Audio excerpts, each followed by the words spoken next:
Hi, guys. Today, I'm so honored to have a legend on our podcast.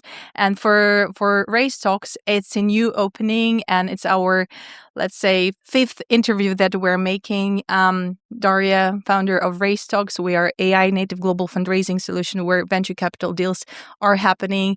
And today we have Amy Peck, a legend. And I know that I can't say mother of Metaverse, but you are the parent, the one who made the difference. And I would like to start from you sit in the intersection of XR, AI, and working with enterprises. So the narrative on the Metaverse, some VCs don't know even the difference between special, AI, and they get burned on the metaverses, and they don't understand where the market is. So I would love you to share where we are right now and what is the future, and the founders that are still passionate. My personal story, I started AI exploration back to 2012. That time I was a trader. Very early. Yeah, the technology wasn't great then. So where we are right now and what is the future there?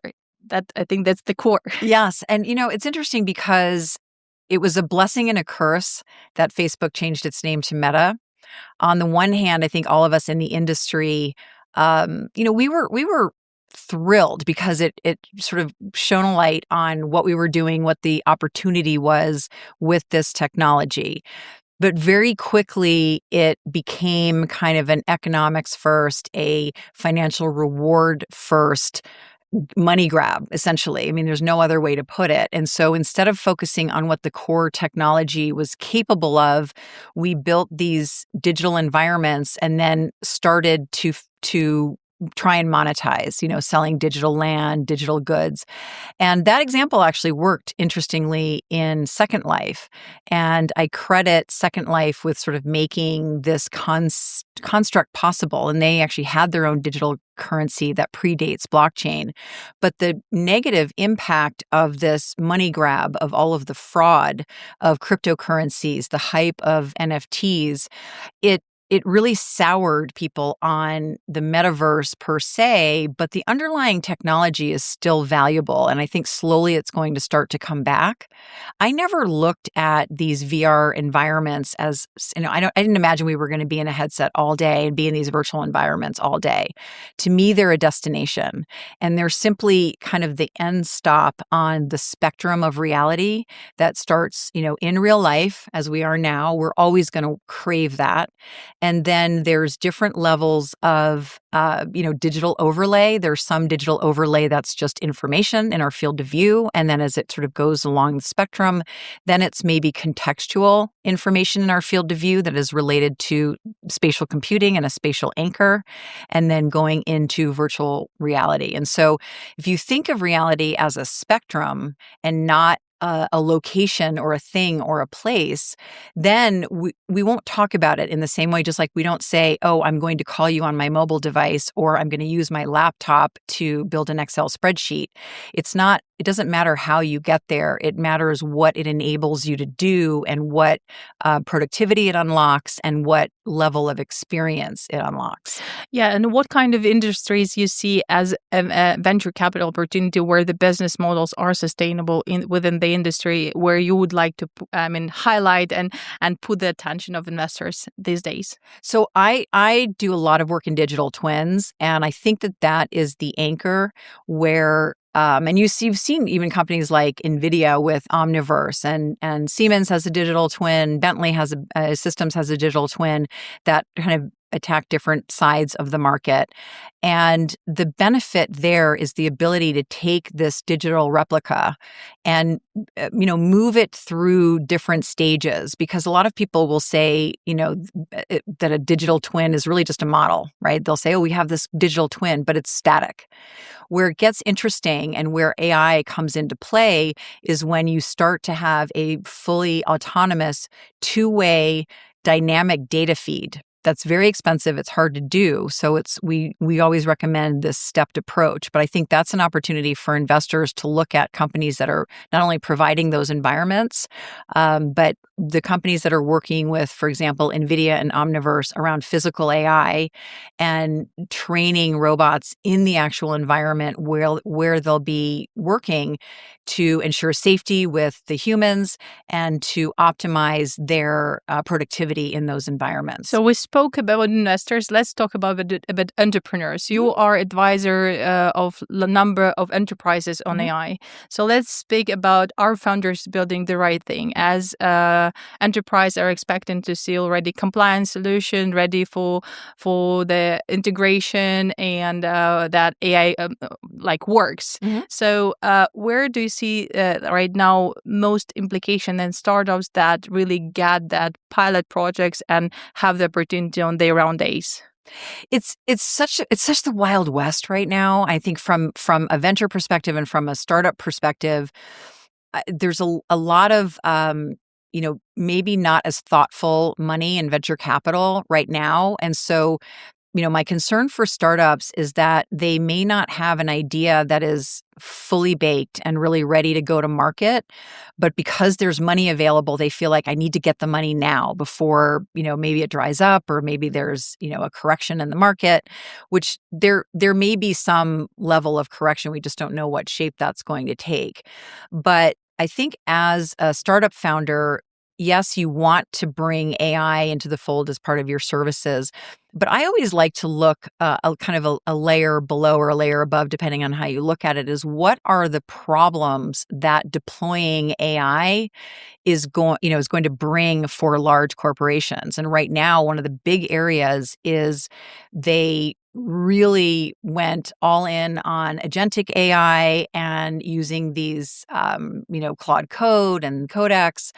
And now they've empowered their employees on the one hand, but on the other hand, first of all, their token bills are through the roof. And secondly, they have all of these agents that they don't have control of, and they don't have the orchestration to be able to manage them in a significant way. So solving those kinds of problems, we're starting to see companies now that are saying, okay, you need to kind of have an admin panel for all of your agents and make sure that you don't have two people in your company building the same agent. Can you build baseline agent functionality that then gets customized so you optimize that process? That's so true.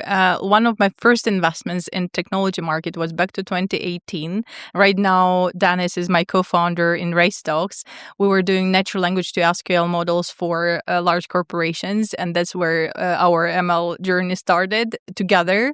That time, we were doing pilots with different industries. Entry point is super hard, as number of industries are too much closed in terms of where you have your service. Even if you work with a local environment and have on-premise solution anyway, there are lots of limitations. And from the other side, we have all these hype solutions right now that are built on top of existing interfaces, existing LLMs, but not always having that level of the security. So how do you think what is the key secret on building sustainable relationship with the enterprise, where you have the opportunity to start small and then expand, because the implication is broad, right? So you can with having proper infrastructure and having model that you can train and have the system how to do that. You can do whatever is needed within one enterprise in different directions, as you said. Yeah, so, it's a loaded question because I think there's so many angles, and it is some of the things that large companies are struggling with. I think from an ecosystem standpoint, we're here in Kyrgyzstan, and a lot of the topic of conversation is, building the ecosystem of startups, and the foundation of that is all here, right? But you need government for governance, for one, but then you also need the government to invest in the startup ecosystem. You need enterprises to be part of that ecosystem. And then, of course, you need the startup talent, and you need education. And then within that, that sort of venture community and smart money and patient money. And most countries have elements of that, but they aren't all at the same level. And so one of the important pathways is to build a pathway between the startups and the enterprises. But again, that's another double-edged sword, because working in sort of a venture studio or a CVC is an excellent pathway to market, to validation, and it's a faster pathway. However, it's limited to optimizing what that company already knows how to do. And in knowing you only for a day, you are someone who lives far in the future. And that's how we met. We met in the future. And that's why we met. And so the people, and startup founders do the same. And so we have to find that balance. And that's why I say, solve a problem that we don't see yet, but we know is coming. And then you have time to iterate and you have time to work with corporates. So instead of the corporates defining what you're building, you are dragging the corporate into the future with you and showing them how they have to get in front of all of these deployments, because they don't have a 360 view of what the implications are long term. Thank you so much for sharing that. And going back to your roles as you are a founder yourself and as well a venture partner and investor, I believe 100% as you are supporting women in tech. And I'm sure that even you having here today is a great investment to us and the community of knowing how to do or not to do. I'd like to talk about evaluating the businesses and startups as having, the pilots and the sales is very important.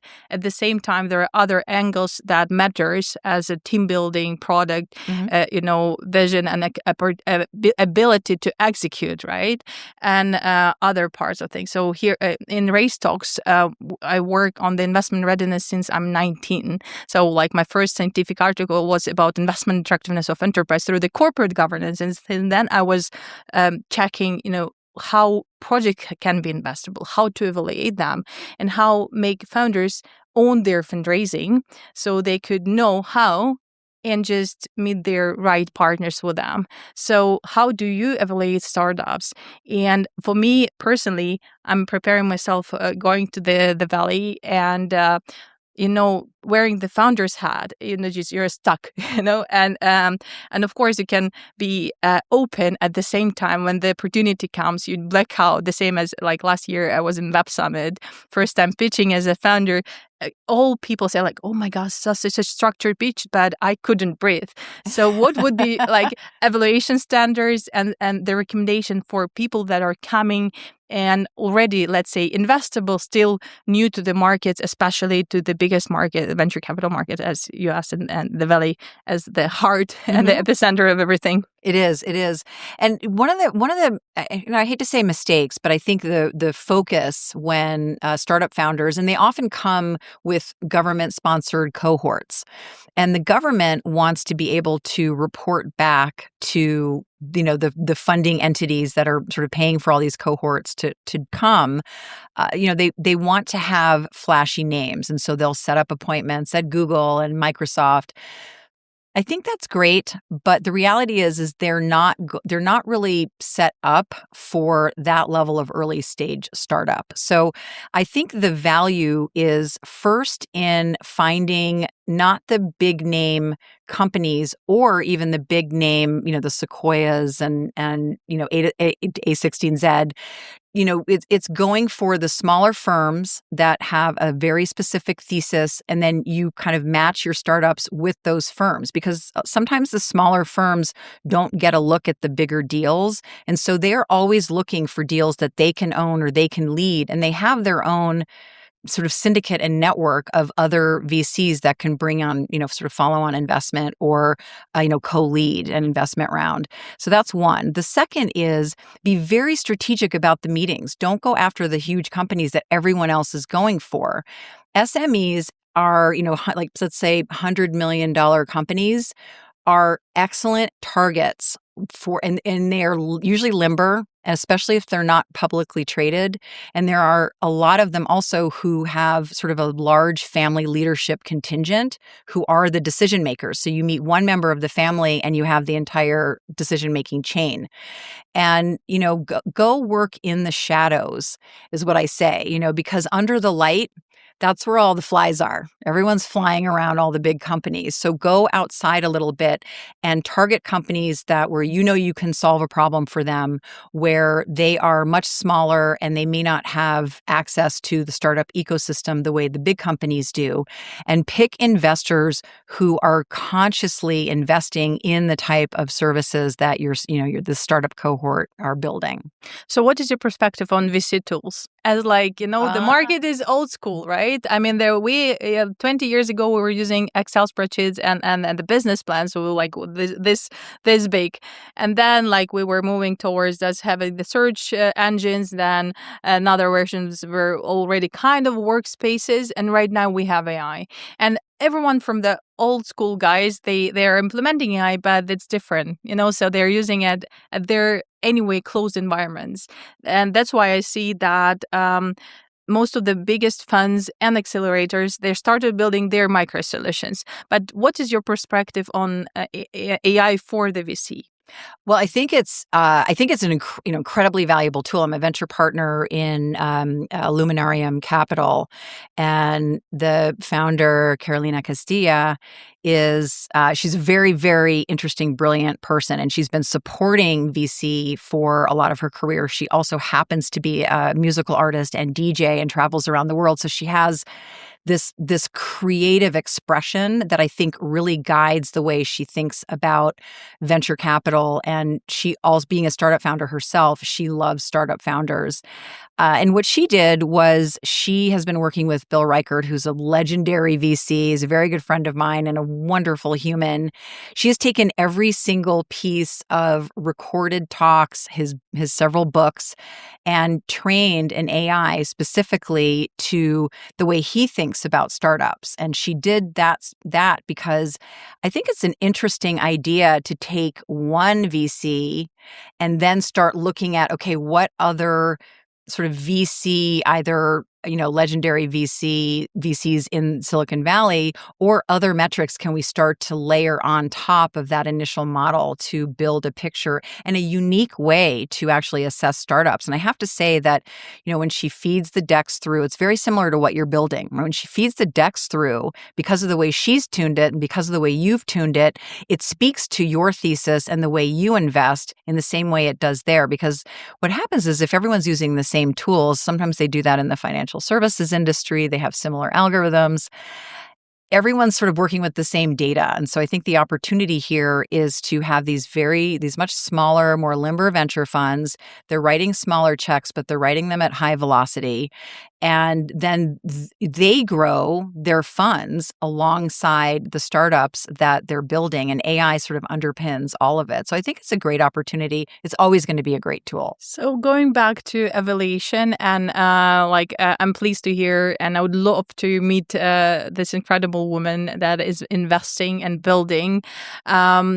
Talking about woman-led tech startups, as one of my advisors, he's amazing, David Orban. He's entrepreneurial 300 years. For me, it's 300 years in venture capital. And he said, Dariia, you have to remind yourself you are a woman. And I'm like, myself working in finance, in investments for 20 years.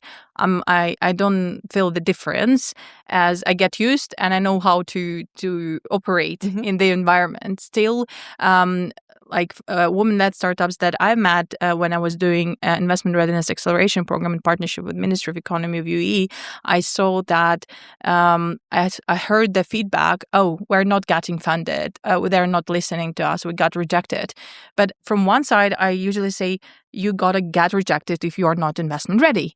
And that's okay to be rejected. And you can look at all leaders that made it and great success stories. They have been rejected. That's fine. But resistance, resilience, and ability to operate in this environment, that makes you strong enough to get that funding and get to the next stage. So what is your perspective on the future and support for women in tech? And because right now I know incredible women in AI, and I get know more and more women that are from big tech shifted towards tech, but many years ago. And I'm in my small green garden with flowers. But yeah, evaluation supporting more better investments for women-led startups.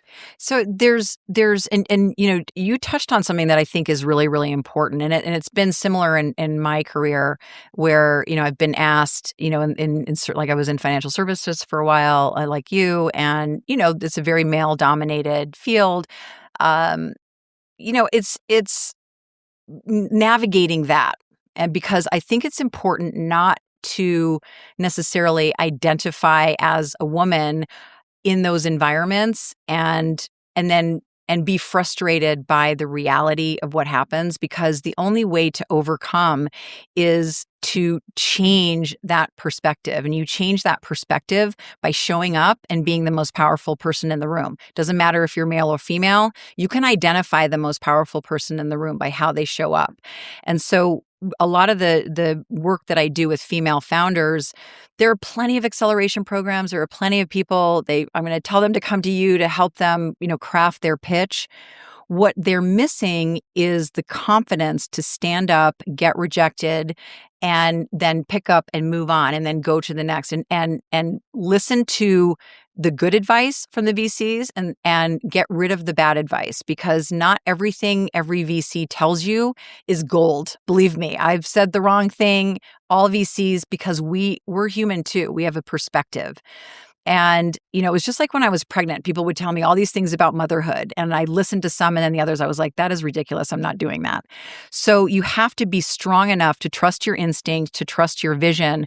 So I think the most important thing is to put women in situations where they can succeed, where they can work together, and they can work through some of the stress. I'm not diminishing the fact that it's much harder for women to get venture capital. I was doing talking at a Forbes Most Powerful Women event in Athens several years ago.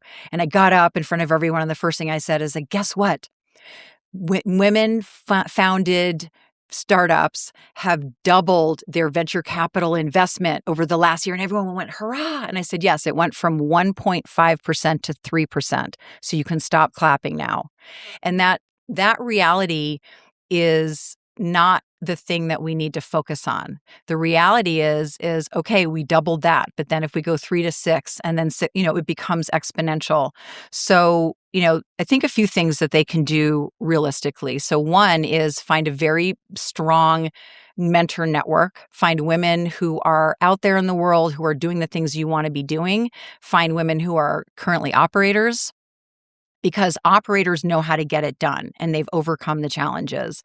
And the third is you've got to listen to yourself and record yourself when you're doing your pitches, because it's funny, there's all of these AI advertisements now for speak like a CEO and don't use this language, but there is something to that. I don't necessarily recommend taking these AI courses, but listen to the language that you're using, because we have been fed this sort of diminishing language our whole lives.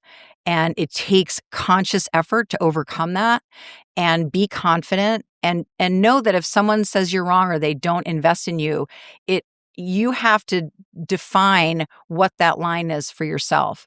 Why did they not buy or invest or become my customer? And what advice did they give me that was right? And take that and put your own spin on it and move forward with it, and identify what was wrong and ignore it, and go home with confidence, knowing that you're going to do really well next time. And eventually you're going to find the right investor, find the right team, and you're going to scale your company. Yeah, this February we launched the first founder original film, AI 12 minutes, about myself.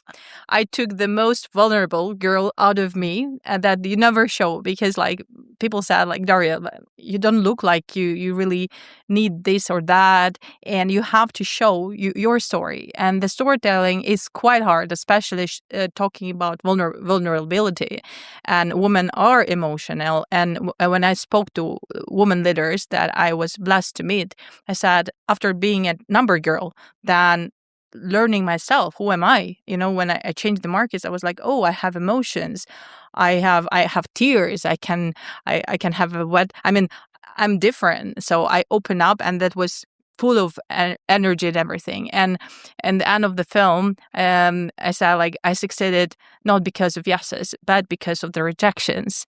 And thanks to rejections, I became a stronger version of myself. And that's most of great people. They say that. And I love listening to people that share with the next generation how to do things, how to build the standards, because in the US it's like established market, but other markets are Wild West. Still, Europe, Asia, no matter where, you will see that the investment processes are long. The market is fragmented. So in the US, you can close the deal within 2 weeks. And here, like, it will take long. You will be in the watch list forever and you're already on the other stage and they go, oh, hi, how are you? So this ability to be in touch and build the relationship and keep following up as well, I believe is important, and sharing your story. So I will definitely show you how we do that, and I'm sure you will like it, because that's something that I create as part of RaiseTalks TV part that helps founders to share their journey, and so that people get know who they are. I mean, their personal story as a founder story. I believe that there is something that is important as agenda for yourself. So we have this incredible opportunity and to share what is important for you, because every person who I meet, I like we're for reason meeting each other, right? So one of the things that drives me is contributing to each other's journey, and I believe that with this energy, that moving towards each direction, the things happen. So what is your main agenda at the moment? And who are your tracks of the inspiration, let's say it this way? Oh, I love that question. So it's I've been here in Bishkek for about a week, and I've been all day, every day, visiting companies and startups. And I got a tour of Technopark here, where we are today. And the women who run the high tech park here kept saying, "Aren't you getting tired? Aren't you getting tired?" And you said the word energy, and it's almost like coming in and learning about the ecosystem gives me energy. And my overarching goal, if you listen to every talk that I've given over the last 10 years, I don't talk about EndeavorXR. I don't talk. In fact, I have friends of mine who have known me ever since I started my company, and they'll say, "I still don't know exactly what you do." And that's okay, because I don't need to, have 1,000 clients. But, this sort of path, I call this sort of my parallel path of the things I care about, is and I want to empower female founders first and foremost, but I want to empower all founders. I believe that there is a, burgeoning Silicon Valley in every single country in the world. And we need to collectively make sure that we spark that community and we help build the ecosystem. And so the thing that I really care about is, building that sort of layered approach from the education and the government and enterprises and the startup founders and talent, and making sure that, we say, yes, you can actually do this and you can be part of a broader global ecosystem. And what is such an incredible win is when one of our founders from, we've done programs through a partnership with US Mac in Tbilisi, Georgia. We did that for about 8 years straight. And seeing founders have exits and sell their companies, and one was a surprise. I was in 2 months ago in San Francisco, and there was this big event for Prospera Women, which I'm on the board. And all of a sudden, one of the founders who had gone through our program years before came to tell her story about how from Georgia, she sold her company she had a logistics company, to a New York-based company, and she had moved to New York. And that was the first time I'd heard of it. And another mentor who was part of that program, Gail Gannon, was standing with me, and she had seen us when she came in, and she turned and she said, "And thank you, Amy and Gail, for all the work you did and helping to inspire me to move forward." And we both just looked at each other. We almost started crying, because we don't realize the impact we can have even on just one person. And so always being encouraging, always taking the time to listen to people. We're all busy.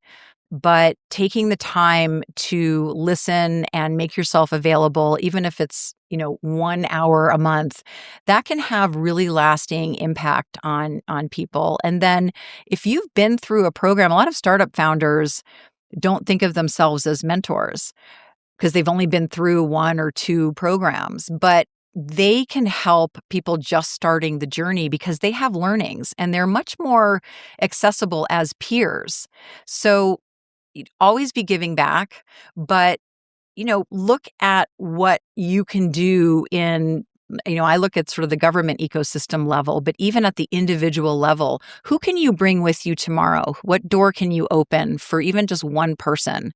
And that impact can be really incredible. And we may never know what happens, but just plant 1 million seeds and maybe there'll be a forest. First of all, thank you so much for joining today, me. And I know how the shadow is tired, but that's exactly, you just showed with the example as a role model how you can act. You just can meet the person. And that's what I like really about American culture, as like you come, you share, and you pay it forward. So thank you so much for having you today. An inspirational story for myself. I'm looking forward to know more about the community and how to get the mentorship from such powerful women as you. So I would love to continue our conversation already backstage, but we talked today about enterprise, about venture capital, about the metaverses and the future of AI and where and how to get funded and what is the story in the Silicon Valley. That was incredible talk. Thank you so much. And till the next session, I hope that we can do that one day in the Valley.